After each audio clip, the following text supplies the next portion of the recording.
En el mundo emergente de los sommeliers de agua, el agua se trata con el mismo nivel de sofisticación que el vino caro o el café especial.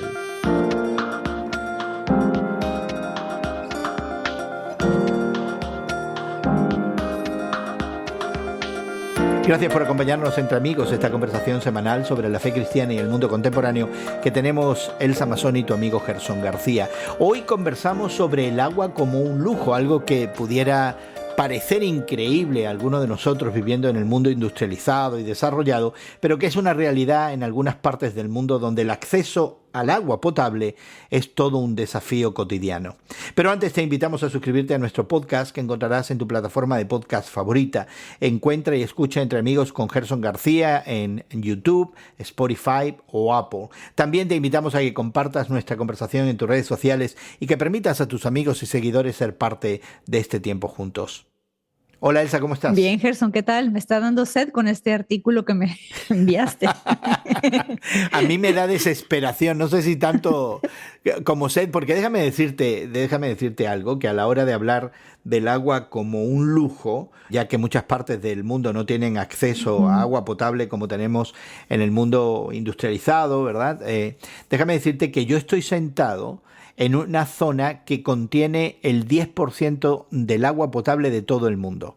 El lugar donde vivo, allí. El lugar donde vivo, si yo camino unos 30 minutos, ¿verdad? Y me doy una caminata hacia el este, rápidamente voy a encontrar agua. Y voy a encontrar un gran lago y una serie de lagos conectados. El 10% del agua potable del planeta está al alcance de mi mano. Así que me siento culpable, pero también preocupado porque este asunto del agua nunca lo pensamos, pero en algunos lugares es un asunto crítico. Y creo que uno de ellos es la Ciudad de México. Tú te encuentras en la República Mexicana en estos momentos, también en un lugar caracterizado por su clima desértico, ¿verdad? El clima árido y el ser un desierto y la carencia de agua, que es un problema que han tenido en tu tierra por algún tiempo ya, me imagino, ¿no? Sí, el agua es un artículo, yo creo, más preciado que el oro ahorita, ¿eh? En esta región del mundo, el agua es muy, muy preciada, muy necesitada. Antes se realizaban un par de cultivos por año. Ahora, solamente en los últimos 2 o 3 años se han realizado solamente un cultivo por ley, por mandato del gobierno, para no gastar tanta agua. E incluso cuando se está realizando solamente un cultivo por año, los granjeros, campesinos, están teniendo sus tierras limitadas. Si tú, por ejemplo, tienes, digamos, 10 hectáreas de terreno o 5 acres, ¿no? O lo que sea, el gobierno te da permiso de que solo siembres en una porción de lo que tú posees. Entonces está muy crítica la situación. La necesidad de agua es apremiante y no se ve hacia el futuro ningún anuncio de diluvio, ¿no? El agua continúa siendo escasa y yo creo que tenemos que modificar la manera de vivir, de cómo cambiará tal vez, que deje la agricultura de ser el motivo principal de la economía de esta región de México. Ya, pero necesitamos agricultura, necesitamos producción agrícola, necesitamos alimentos, todos ellos consumen agua potable y creo que es un problema del que no tenemos conciencia aquellos que vivimos en las grandes ciudades. Siempre hemos asociado la idea de los problemas de agua al campo, ¿verdad? Y a veces incluso en narrativas donde campesinos pelean por los derechos al agua, diferentes comarcas, regiones, ¿verdad? Departamentos y condados pelean por el acceso al río, al agua, al pantano, ¿verdad? Pero no tenemos nosotros en los centros urbanos donde abrimos simplemente la llave y cae agua potable. No tenemos y por otro lado están otras regiones del mundo, ¿verdad? Donde no hay nada. No hay nada, pero en otras partes hay demasiada.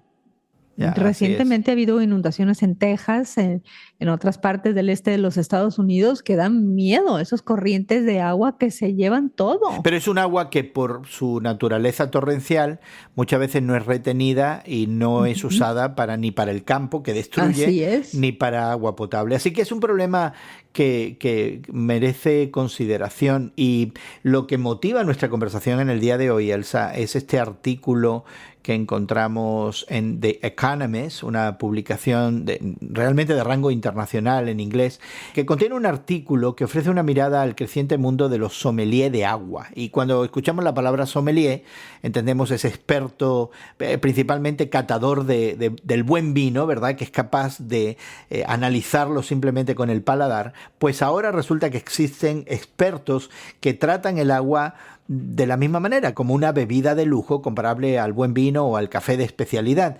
El texto de este artículo se centra en un evento, The Fine Water Summit, la cumbre del agua pura, un evento donde se reúnen estos profesionales para catar, clasificar y discutir sobre aguas embotelladas en todo el mundo. Y me llamó la atención este artículo porque justamente nos hace pensar en el agua como un lujo, algo que pudiera estar en el futuro no demasiado lejano. Y me llama mucho la atención en el artículo que ya estén haciendo los famosos pairings, ¿no?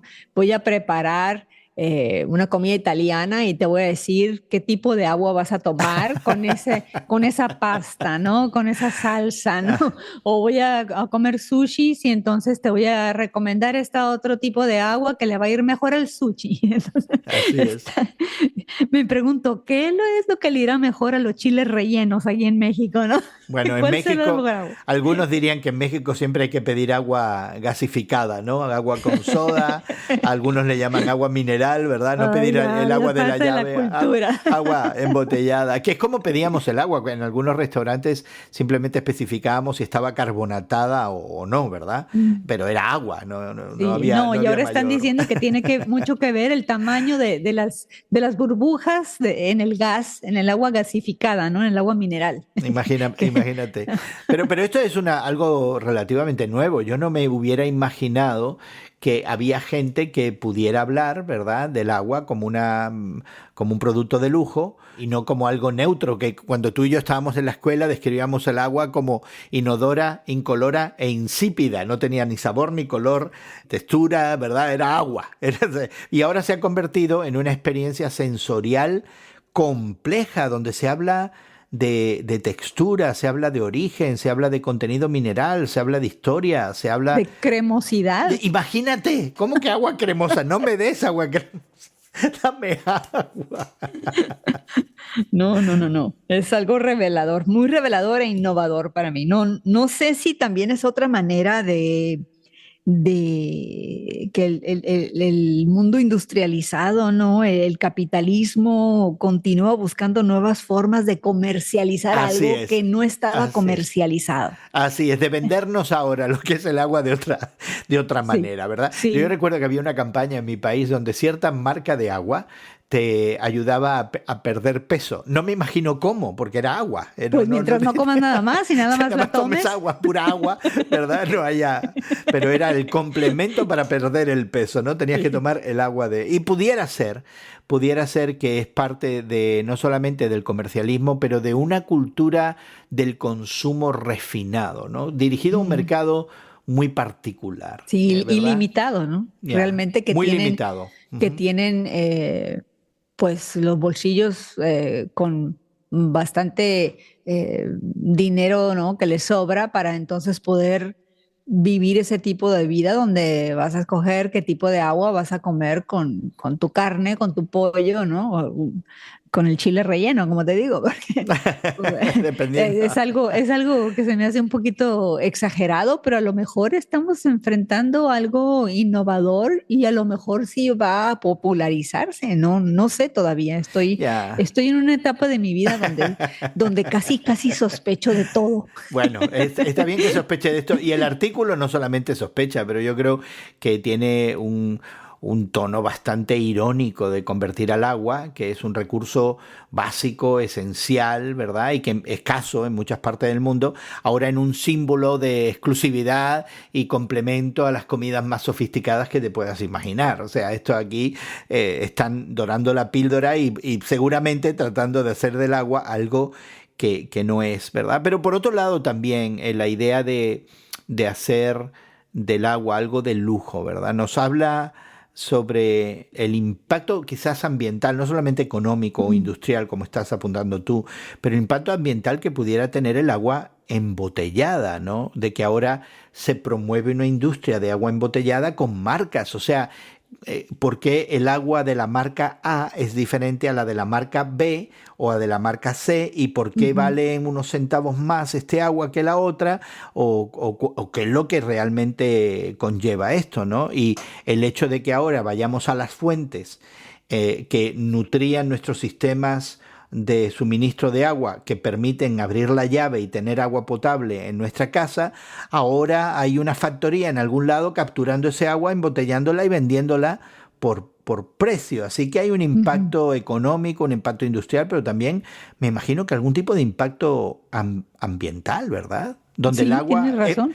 no hay que embotellarla, es perfectamente potable y sin embargo aquí se crea, se destina esta Así fuente de es. agua a la industria, Y ¿no? todo esto lleva costos y lleva gastos de transporte, y con los gastos de transporte lo más posible es que también haya contaminación innecesaria. Si quiero pagar por una botella de agua que me viene de Alaska o que me viene de algún glaciar por allá de Groenlandia, imagínate los costos para traer el agua hasta una región recóndita, ¿no? Cerca de Baja California, en México. Entonces, en vez de poderla tomar de aquí mismo, de donde somos, y hacer que los costos y la contaminación no tenga tanto impacto a nivel de la importancia que estamos viendo ahora sobre el cambio climático y la necesidad de cuidar nuestro planeta y de ser seres responsables. Ya, yo recuerdo hace algunos años que estaba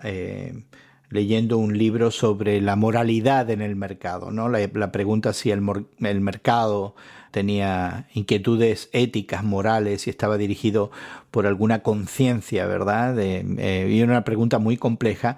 Y uno de los ejemplos que recuerdo muy vívidos era que en un lugar de la India donde el agua era escasa, la única fuente de agua fue destinada a la producción de un refresco muy conocido en el mundo, en detrimento del acceso de agua a las personas Mm, que vivían en ese lugar. Entonces, mm, la cuestión de que aquí hay un mercado, ¿verdad?, que toma un recurso natural necesario para una comunidad, deja de ser agua, se convierte ahora en una bebida refrescante llena de azúcar que se le vende a esa comunidad que no tiene acceso al sí, agua, ¿verdad? Creando además algunos problemas de salud que antes no tenían, ¿verdad? Por el exceso de azúcar y del agua carbonatada. Así que hay ahora, todas estas dinámicas que ujú, uno a veces no piensa sí, acerca muchas consecuencias. de esta industria del agua embotellada, ¿no? Sí, pero por otro lado te voy a decir, ¿no? Si me das a probar de esta agua, ¿no? Que viene de la Antártica o de algún país allá arriba en los Alpes, ¿no? Recóndito, y es una agua magnífica, déjame probarla. De Groenlandia. De El agua, Groenlandia, sí, muy bien. De donde gustes, de donde gustes. Del Cañón del Cobre, aquí en sí, México. Sí, déjame probarla y entonces ya te diré, ah, caray, ya, sí vale la quiero de pena. esta nada más, ¿no? Así De ahora en es. adelante a lo mejor me voy a hacer adicta, ¿no? A esta agua especial. Pero la verdad, la economía, lo que incumbe el hacer llegar esta agua tan especial, que me imagino es también de limitada. No creo que vayamos a tener las aguas más puras del planeta por siempre. Entonces, pues nos estamos acabando un recurso natural, ejerciendo en costos tremendos, y tal vez sí sea muy buena, pero no, las consecuencias creo que me hacen desistir y formar parte de este movimiento, aunque esté Ya. muy de moda. En la tradición cristiana, el evangelista Mateo, cuando nos describe a aquellos cuya conciencia está orientada hacia Dios y que pertenecen a ese reino de Dios que Jesucristo propone, el evangelista Mateo describe que uno de los elementos de estas personas que entienden el reino es ofrecer agua al sediento. No sé si Mm. recuerdas ese pasaje, ¿verdad? Sí, sí, sí. Que alguien ofrece agua al sediento y el Señor Jesús dice, bueno, si lo hicieron a uno de estos, si le dieron agua al sediento, a mí me la dieron, ¿no? Y me llama mucho la atención porque uno pensaría de nuevo que el agua estaba libremente Disponible. Ujú. disponible y sin embargo aquí está esta acción, ¿verdad?, esencial de proveer un elemento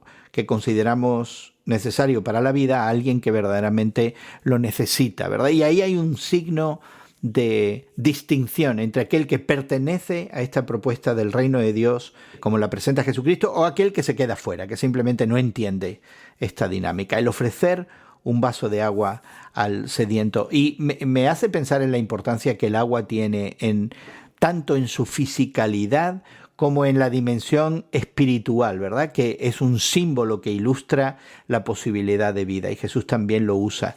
Es un símbolo importante en la tradición del Evangelio, el tema del agua. Importantísimo, Gerson, al estar platicando sobre este tema de hoy, que tal vez seamos rápidos, ¿no? En criticar o decir de qué lado estamos, ¿no? Ante esta noticia sobre esta agua cara, esta agua exclusiva, esta agua de la época de los mamuts, ¿no?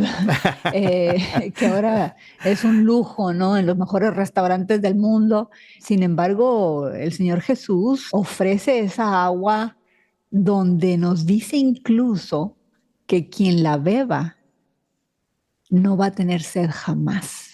Es una imagen viva, muy vívida, porque entendemos todos la esencialidad del agua para la vida, pero y por otro lado que desafía nuestro entendimiento, porque la sed es una experiencia recurrente, ¿no? Podemos tomar agua diaria, exactamente. Sí, Podemos tomar agua, ¿verdad? Enseguida que salimos a caminar, si hace un poquito de calor, vamos a transpirar y inmediatamente el agua se hace necesaria. Y sin embargo, esta idea de algo que Dios provee en Jesucristo, que satisface de tal manera una necesidad básica, como pudiera ser el agua, pero que cuando Él la ofrece no se vuelve a repetir.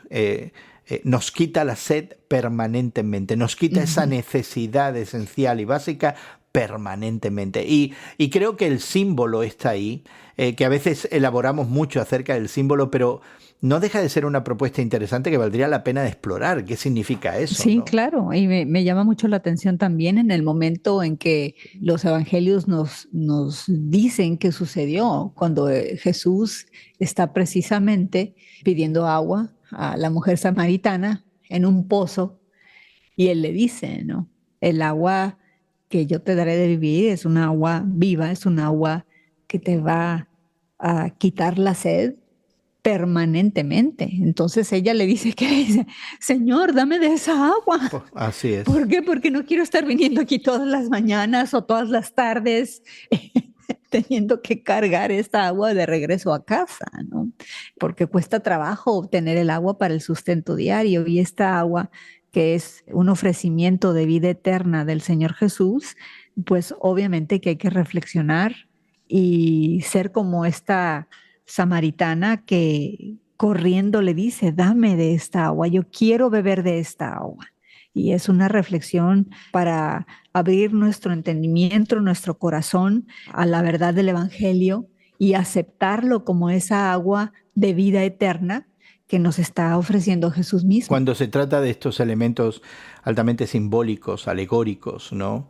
En las Escrituras, creo que Dios nos da la posibilidad de interpretarlos en el contexto particular donde nosotros nos encontramos y hallar el significado. Recuerdo al evangelista de origen puertorriqueño Pablo Finkenbander, que todos conocíamos como el hermano Pablo, ya siendo anciano, desafiar a alguien que tenía problemas de alcoholismo y desafiarlo justamente con la oferta de ese agua que Cristo promete y que quita la sed, y decirle a esta persona, mira, esa sed que tú tienes, ¿verdad? Que te motiva a llenar tu cuerpo de alcohol, a ser controlado por el alcohol, que es recurrente, que se te hace necesaria para dar el siguiente paso. Bueno, Jesucristo tiene ese agua de vida que cuando la tomes quitará tu sed. Y a mí se me hizo una manera extraordinaria de ilustrar, ¿verdad? O de ponerle parámetros a algo que realmente no podemos entender a cabalidad, justamente por ser una alegoría, por ser un símbolo, ¿verdad? Pero se me hizo tan puntual de que esta persona que tenía esta sed de alcohol podía eliminar esa sed completamente con la presencia de Jesucristo en su vida. Y yo creo que lo que debemos hacer es explorar esta realidad, qué significa para cada uno de nosotros, ¿verdad?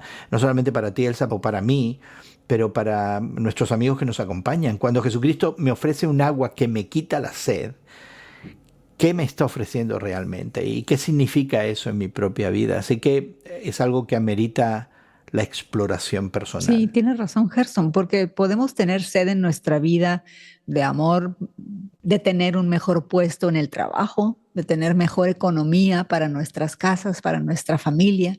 Podemos tener sed de salud física, podemos tener sed de tantas cosas, ¿no? Incluso de cosas banales, tener sed de tener la bolsa que está de moda o de tener un mejor aspecto físico, sed de tantas cosas. Y Jesús nos está diciendo, al tomar de esta agua, se te quitará la sed. Y creo que es un alineamiento que nos está dando Jesús con las cosas que realmente valen la pena, y de alimentarnos y de quitar cualquiera de esas sed que tengamos en cualquier tipo de cosas y llenarnos del agua que Él promete a través de su palabra, a través de su amor, a través de su espíritu. La experiencia de Jesucristo, experimentar a Jesucristo en nuestra vida como algo que satisface plenamente cualquiera que sea la necesidad que podamos sentir o tener. Y quisiéramos animarte a que tú la consideres en el día de hoy. ¿Qué significa para ti la oferta de Jesucristo como el agua que trae vida y que produce también vida y que produce manantiales de agua viva dentro de ti? Son propuestas para explorar, para que tú delante de Dios busques y explores y encuentres en tu propia vida, en tu desarrollo personal, en tu relación con Dios. Y queremos animarte a que lo hagas. Y bueno, animarte también a mantener el contacto con nosotros. Quisiéramos que te suscribas a nuestro podcast que encontrarás en tu plataforma de podcast favorita. Lo puedes buscar y descargarlo como Entre Amigos con Gerson García. Estamos en Apple, en YouTube, en Spotify. Ahí en esos lugares encontrarás también enlaces a los recursos que hemos mencionado en nuestra conversación. Podrás dejar tus comentarios, dejarnos saber acerca de todas estas situaciones que planteamos y cómo se manifiestan en tu vida o si son relevantes para ti. Y por supuesto también puedes encontrar otros temas que pudieran ser interesantes y que quisieras escuchar. Así que te animamos a que te suscribas gratuitamente y también a que compartas en tus redes sociales nuestra conversación y que invites a otros a ser parte de este tiempo juntos. Encontrarás esos enlaces también al descargar nuestro podcast en tu plataforma favorita. Queremos agradecer mucho a nuestros equipos técnicos en México y Estados Unidos que hagan posible que este tiempo de conversación llegue hasta ti. También, Elsa, muchísimas gracias por estar con nosotros y acompañarnos en el día de hoy. Muchas gracias, Gerson. Igualmente, que estén bien. Y tu amigo Gerson García se despide de ti hasta otro momento en el que nos unamos a conversar entre amigos.